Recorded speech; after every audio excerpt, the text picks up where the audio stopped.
Hello, it's 1 o'clock. This is Felicia Moore, your Atlanta City Council President. I'm going to give you a little minute to join in. I would appreciate the audience. I know that as soon as I start seeing people,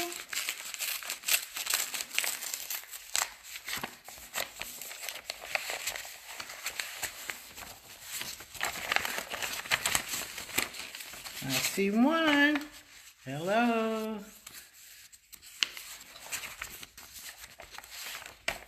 We're going to give just a minute, probably about 101, 102. I'll get started, and if you missed the beginning, you can always play it back. That's the wonderful thing about technology.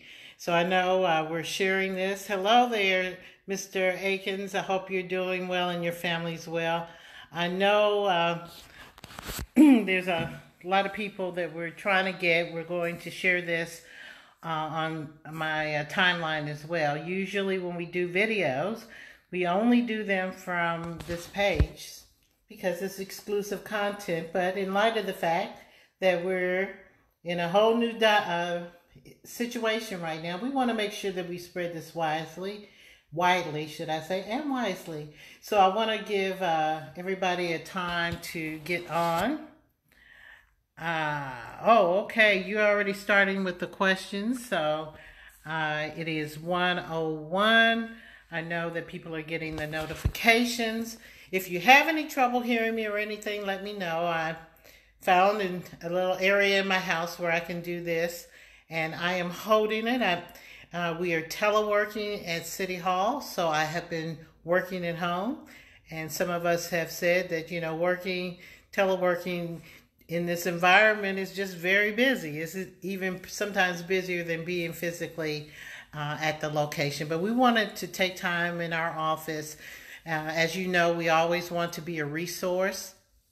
And so we just want to make sure that we are accessible to you and allow you to ask your questions. I see one. I'm going to get to that. But I'm going to go ahead and get started. Hello, this is Felicia Moore, your Atlanta City Council President. And I want to have a conversation with you. I know many of you are at home. You're teleworking as well. Hopefully you are minimizing your impact. I mean, not impact, but your contact with people in the public, and pretty much staying at home, practicing your good social distance issues, as well as washing your hands, sanitizing, and those other things. But before we get started with that, I had a piece of mail that came in my house on Saturday, and I believe that you all have gotten them or you will be getting them.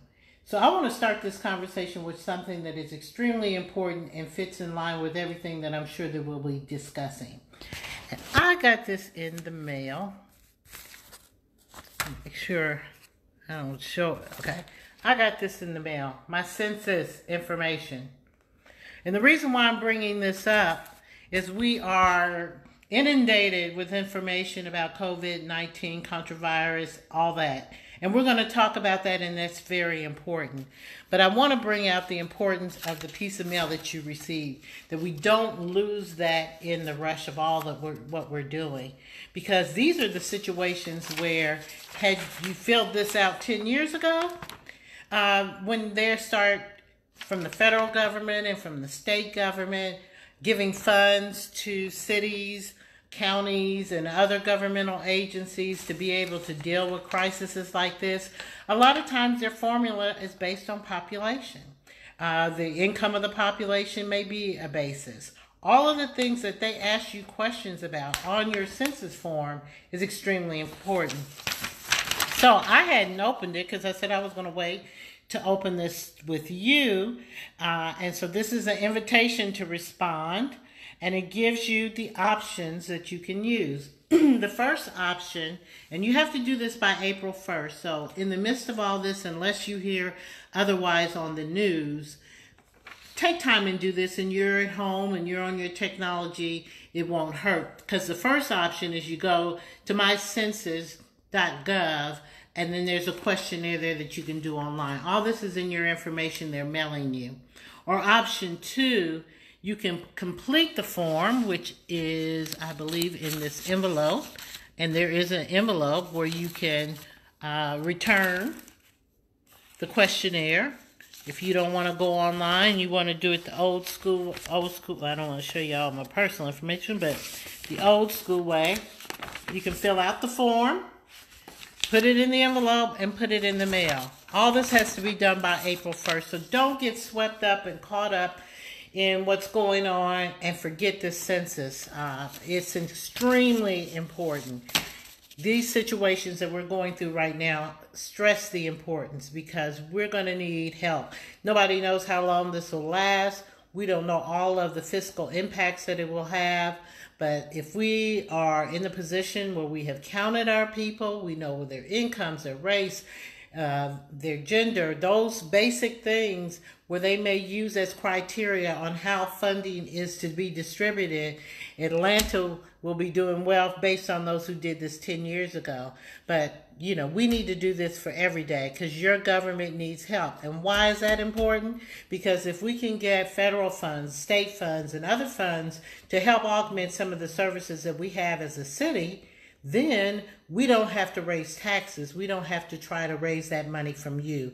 So I just want to make sure everybody look in your mailbox. If you haven't gotten one, get one, go online, do what you need to do, but make sure you're counting it. So now I want to talk a quick bit, and I know I had one question.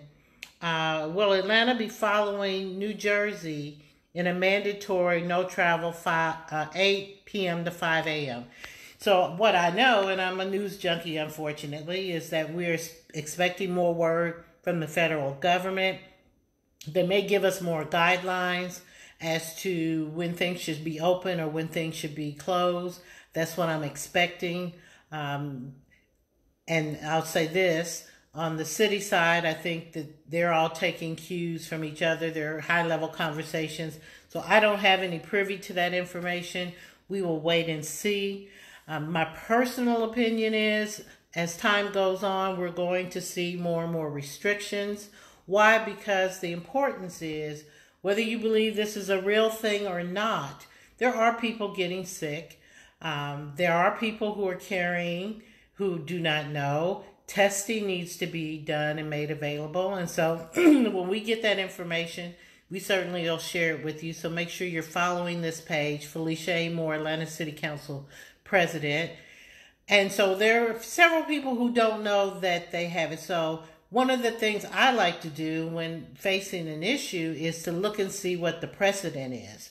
And so our precedent can be Hong Kong, China, and more startling what is going on in Italy, where they're literally having to make life and death decisions about who has availability to medical care or not. So again, when I was saying, whether you believe this is real or people over exaggerating or not, I heard an expert said he would prefer people to consider themselves over exaggerating. What the government is trying to do responsibly is to reduce our opportunities for having social interaction, thereby reducing the opportunities for us to shed or spread the virus to each other. So if you can minimize people's contacts, you can minimize the number of people who are in contact with the virus, and then you have an opportunity to be able to serve those people who have it, serve people who don't have it but have other medical needs, so we don't overwhelm our medical system. So I don't know the answer to that question. I would just say stay tuned. This is an ever-evolving issue. It's moving rapidly. The information is changing rapidly. We just all have to keep our eyes and ears open. And let's see if we have any other questions. So another one on that same lines, the contravirus is labeled a pandemic, so why isn't the city of Atlanta not fully shut down already? So LaRon, I will say that we are ratcheting down. We have the mayor instituted a telework program which will go through the 31st for non-essential employees. They will not be going to City Hall. They will be working from home and through technology. And just the other day, they also made sure that we said that we We're not opening City Hall to the general public. So that situation has been done.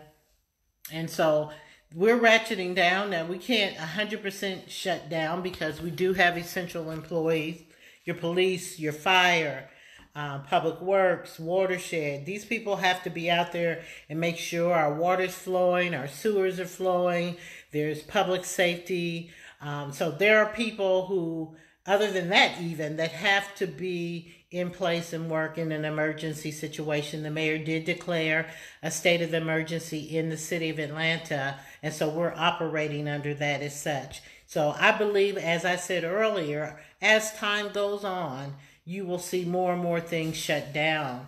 And I hope people have adequately prepared themselves from having to maybe shelter in place in your homes or with your family for, it could be up to 2 weeks or it could be longer.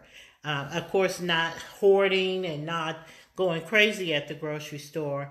I hope people have done that already. I am concerned and would alert people, if you are going out to a public place, a grocery store, and other, to please try to exercise the social distancing so that you are not right up on top of somebody else or other people. They recommend 6 feet, and I recommend you do the best you can. Make sure you're using sanitizer and washing your hands when you're coming in and out of your house so that you don't bring something else into your home.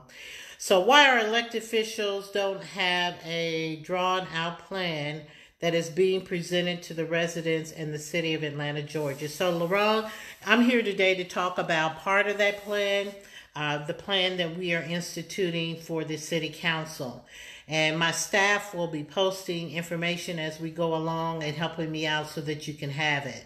So on the side for the city council, and I'll talk to the city in a minute, as you know, we are at this moment at 1 o'clock, we're supposed to host our regularly scheduled city council meeting. This would have been our last city council meeting before the council recess time was to take place, or spring break, as other people have during this period of time we take a recess.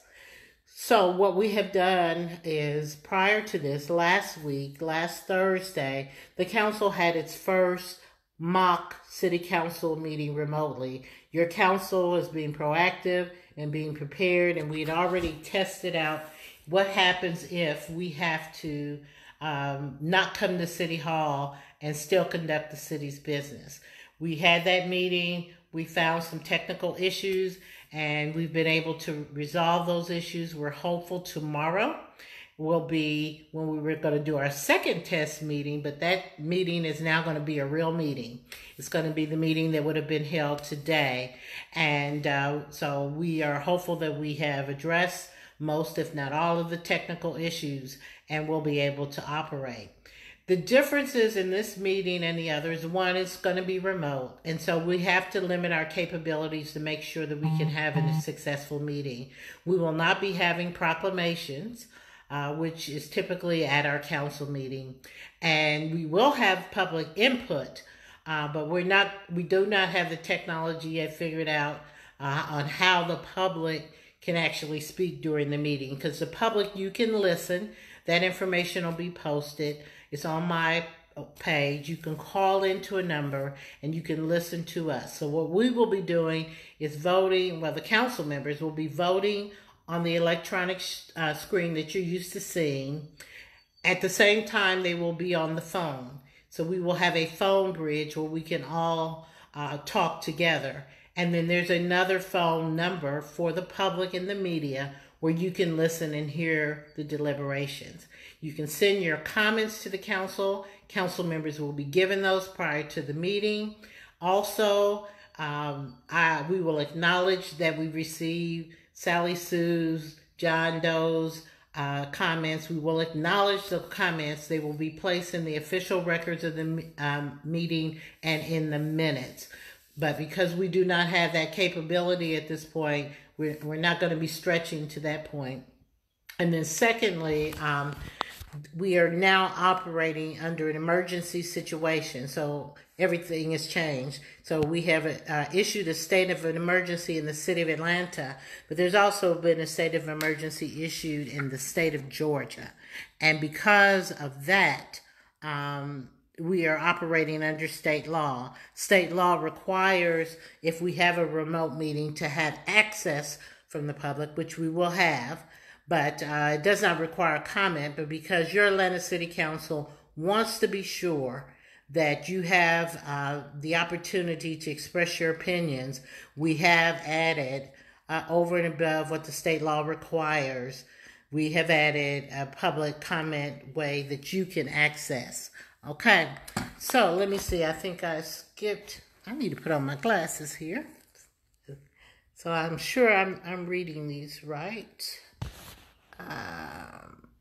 LaRone, the second part of your question, as to a citywide plan, we would look to our mayor and the executive branch. I know they're talking, they're meeting. We will look to them to be able to roll out what the citywide plan is. All right. Thanks for reaching out. All public service workers should work during a crisis shutdown. My question is, this is LaRone again, why haven't the general public been placed in a shutdown and educated on what a shutdown is?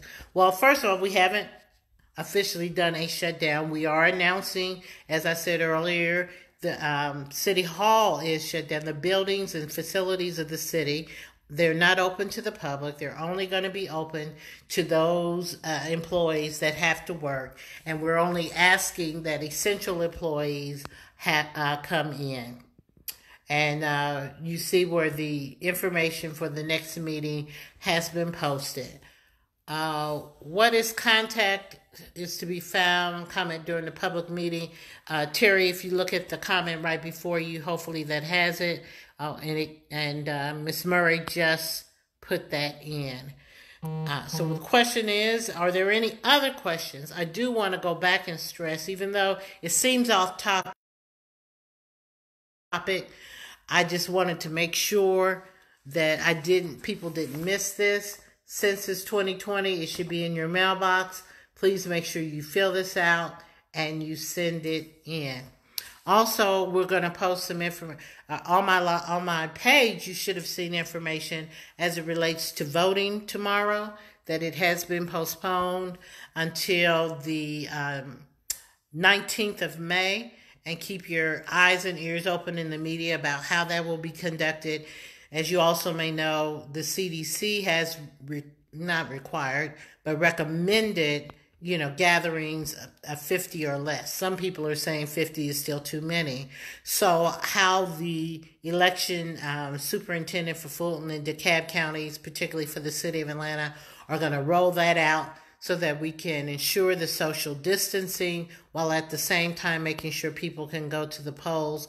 Those details are being worked out, and I would just encourage you to keep up with the news and the media to find out how that operates. But again, your Atlanta City Council will be working. We are still working, even though we're not physically in the office. I know members are taking calls, fielding calls, making calls. I'm on the phone. I've been on the phone even throughout the weekend. So we're working hard to make sure we address your concerns. I can't speak for every office, but most of them, if you call that number, if they don't have that number transferred to someone who's waiting at home, they would ask you to leave a message, and people are calling you back. Email is probably a best way, particularly for my office. If you have a question or concern or something that we can do to help you, if you could send it to us by email, that's an easier way for us to respond.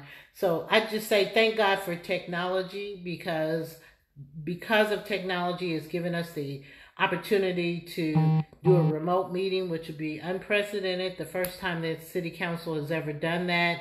It's allowing me to talk to you now. It's allowing us to be able to connect and communicate with each other without having to be physically in each other's presence. Please make sure you're checking on senior citizens. If you have senior neighbors, make sure you're checking on them and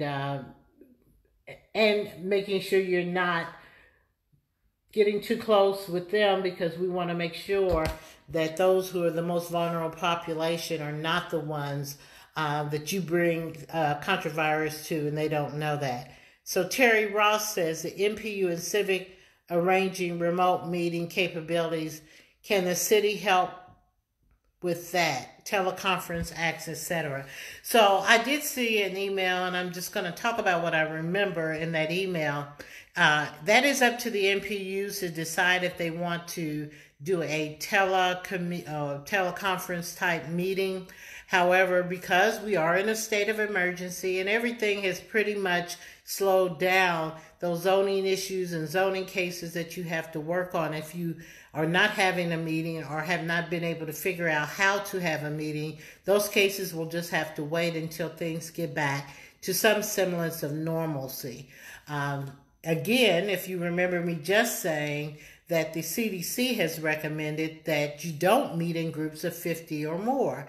So I would, if it was me, this is my humble opinion, I think MPU should probably do as the rest of the city is doing and suspend their meetings. Many of the MPUs meet at city facilities. They're not going to have access to them. As I said earlier, city facilities are closed to the general public and will only be open to those essential employees. So if your meetings are meeting there, you're not going to be able to meet. And if you don't have a good connected network already with your MPU, it's going to be difficult for you to get that notice out to all your membership and do a telework option.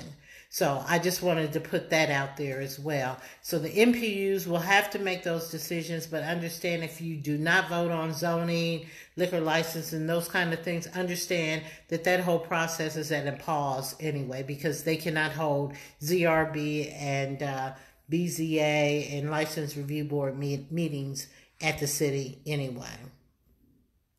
Any other questions? I want to make sure I didn't miss anybody. And you all are welcome for thanking me.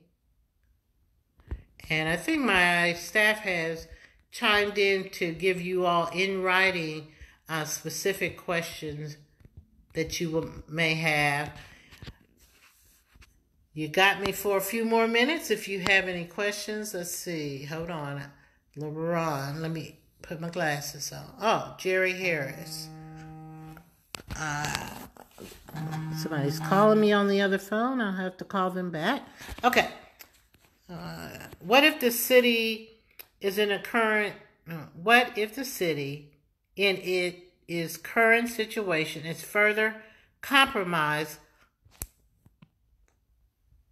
by a natural disaster or significant threat? Can the city adequately respond?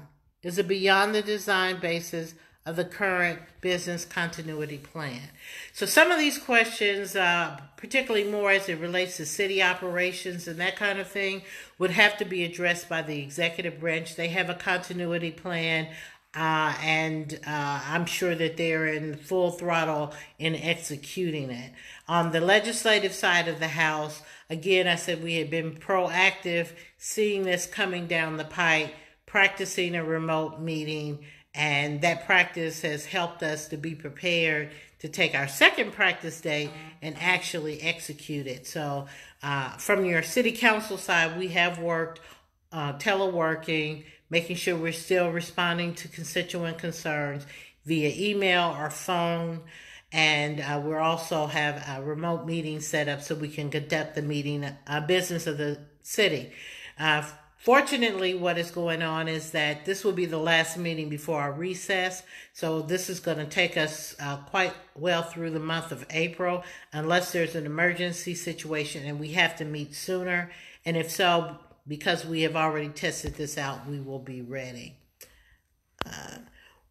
Mr. Laron McGee. We are in a state of emergency without any guidance from our elected officials, and our senior citizens don't have the resources they need in this coronavirus pandemic. So I'm not sure what guidance, and if you could be more specific about what guidance you're not receiving, because I know from state, federal, and local officials, we have given guidance, particularly on how to keep yourself safe. I know I've shared information on what's open, what's closed. how to keep yourself safe, how to prepare yourself. I did that maybe 2.5 weeks ago, starting shooting out information to people about what the things you may want to stock up on before the stores got crowded. We had that information out there. If you used it, I hope you did. If you didn't, that information is still online. So, I mean, I am sharing all the information I get in real time. And I think that this is I know this is an unprecedented situation. On some level, some things are going to be addressed as they come up. The federal government has a role, the state government has a role, and then it goes down from your county and your city. And I think each and every entity is doing their best and hopefully doing a best job of coordinating. So if you had anything specific that you don't think that you have guidance on, let us know. We want our seniors to stay home and to be safe.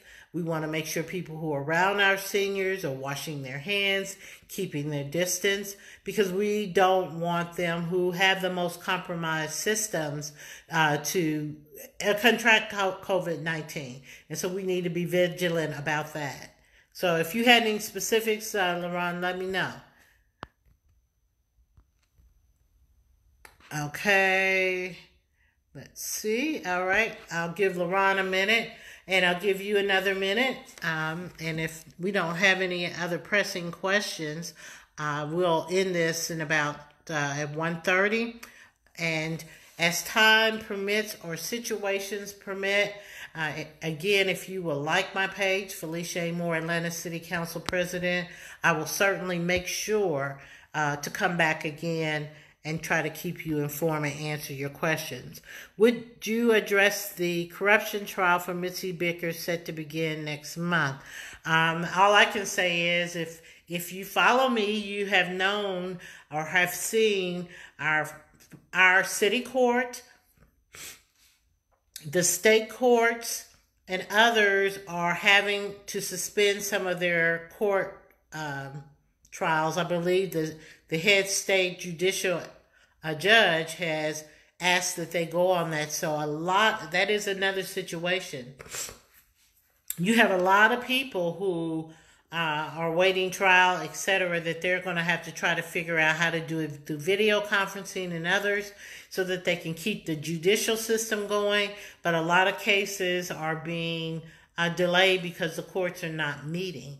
The same thing is happening probably, I think, Emory University on the medical side. It says if, you have non-elective surgery, they're not scheduling that because they want to make sure they keep the capacity and resources focused where they need to be.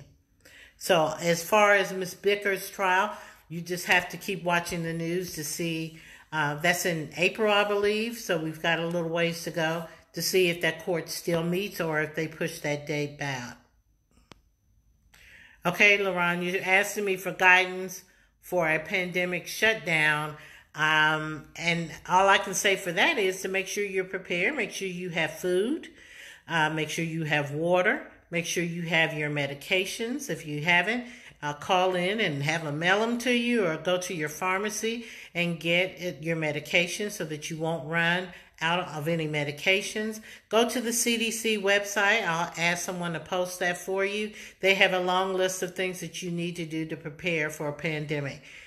Mr. Jordan says, any word on restaurant closing? My clients are asking. Okay, I would tell you to tell your clients as I'm telling residents to prepare that there may be a shutdown. If you are watching the news, it's happening in patchwork fashion, some statewide, some municipal only, where they are either shutting down bars and restaurants, period. Bars are being targeted because you have a lot of young people in most cases, hundreds of them, they're dancing together, they're not exercising the social distancing, even to get in the line to get in there. So they're shutting down bars, they're shutting down restaurants totally, or they're shutting down restaurants and telling them that they can only have a takeout option. So you just come in, grab and go so that you can't dine in. So if I was you, I'd be telling your clients to prepare for that. It could be today, it could be tomorrow, it could be next week, but I believe eventually that will come. That's just my personal opinion. Okay. pandemic shutdown information and guidance on how to handle ourselves during this shutdown. My staff is posting information again. CDC.gov has some trusted and good information. Let's see. People are still gathering and traveling for non-emergency reasons because they don't understand what's going on and no law enforcement to enforce the rules. And it's true. And because that is happening, that's why I'm just saying, I'm giving you my opinion. I don't have any official information, but my opinion is, as time goes on, as these numbers come up, as testing is rolled out and we find out the real scope of how many people are infected or could be infecting others and be asymptomatic, meaning having no symptoms, they feel just fine, but they also have the virus. Why I think that things like that will happen. That there will be some sort of shutdown that will reduce our interaction with each other. So again, I said it earlier. When I'm dealing with a crisis, if somebody else has been through it, the best thing to do is look and see what has happened. So right now you can Google Italy and the pandemic and see what's going on there. People have been relegated to their homes. And so that may occur here. The numbers ratcheted up to the point where they're trying to contain the virus by limiting interactions with people. So if it's happened there, and we're weeks behind them in terms of how this virus is spreading, all you have to do is look at what they're doing now and see what may come down the road. If we're successful, we can, as they say, flatten that curve and not have the great spike. But most of the experts that I'm seeing, and one of the foremost experts who's been speaking on it, says the worst is yet to come. So I would just say everybody be prepared for that and don't be surprised if you're not. CDC.gov is where you should go for the most up-to-date information. Also, our Georgia Department of Public Health has Georgia-related information that will tell you, the number of cases that have been reported. Okay. Why haven't we totally shut down restaurants and bars already if it's already labeled a pandemic? Again, those are decisions that are made by leadership. They make them hopefully based on data and medical things. There are conference calls probably going on right now where they're making those decisions. And as soon as those decisions are made, they will be announced to the public. So we, the residents, have to do the work that our elected officials are paid to do. Your elected officials are working. You have to work to make sure that you're taking care of yourself. If you're taking care of yourself and your loved ones, then that's taking the burden off of other people who have to take care of you and your loved ones, and opens up resources so that we can address this. I'm going to wrap up with this because this is one of the things, whenever I am able to get in on a high-level call or people that are high-level officials who are making these decisions, one of the things that I'm bringing out is the fact that we have people who are without homes. There are some in shelters, and I know that there's a lot of protocol being brought down to make sure that shelters are not spreading it. As you know, nursing homes are another thing where some of them are limiting people being able to visit their loved ones so that they don't risk bringing that into that environment. Shelters are doing the same. They're also making sure they're providing more distancing. So they are working on protocols related to that, because anytime you have a large number of people contained in one area, you have the risk of everybody sort of spreading it, like on the cruise ships and that kind of thing. So, all of these things are being thought of. My concern, and the ones that I'm lifting up, are those that are the unsheltered population who are living in tents under the bridges, in cubby holes and corners, to make sure that they are taken care of. So I know I've had some conversations. They're working on a plan. I'm looking forward today to get more details about that plan. Some of the things that need to be done is, one, getting information out there. Many of them do not know what you know about what's going on because they're not sitting at home watching TV or listening to the radio. So they have no idea what's going on. They don't have no idea what the rules are. They are sleeping 2 or 3 in a tent. Those kinds of things don't work. So I'm looking forward to more information. I'm going to keep lifting my voice up to make sure we're doing that. They don't have access to water to wash their hands. I know many efforts are to get supplies to be able to get to them. So hopefully I'll have some more information that will put me at ease that we are dealing with that population. See, I have a couple more questions and then I'm going to wrap up. Has the city approached Tyler Perry to help with homeless, considering the Fort Mac area covers? That would be something that the mayor's office has a coronavirus task force, which includes people who are working on the homeless issue. And in addition to that, the governor has appointed her the head of the homeless response to the pandemic for the state of Georgia. So I'm hoping they're having conversations with a lot of people. I can't give you specifics on that. And LaRon, again, you're repeating what I said, that we should be ahead of this by watching what happened in China. I agree. I think our national response and other responses have probably been slow, but we are where we are and we've got to do what we can do. I'm just encouraging everyone to take care of yourself, check in on your loved ones, practice social distancing. I know it's hard at a time when our country should be coming together. When we really can, this virus is telling us to physically stay apart. But that does not mean we can't be connected. You have your phone, you have technology. Please check in on each other. And we're going to get through this. We will get through everything. But you have to preserve yourself, take care of yourself, and take care of your loved ones. My office, this website, webpage, and others, I will be sharing and spreading information as I get it. And we will continue to keep you informed on what's going on, not only just for me and the city council, but if I find any other information that's necessary. So everybody, please take care of yourself. And again, it's really important if you have senior neighbors and others, make sure they have supplies or whatever. You can limit your contact. You can drop stuff off at people's doorways. Just make sure that you're practicing the good hygiene and washing your hands. And if you don't have to go out, don't go out. Don't just make non-essential trips. Now's the time to start isolating, but staying connected. So I will be back as time and situations warranted. Thank you for joining Conversations with the Council President.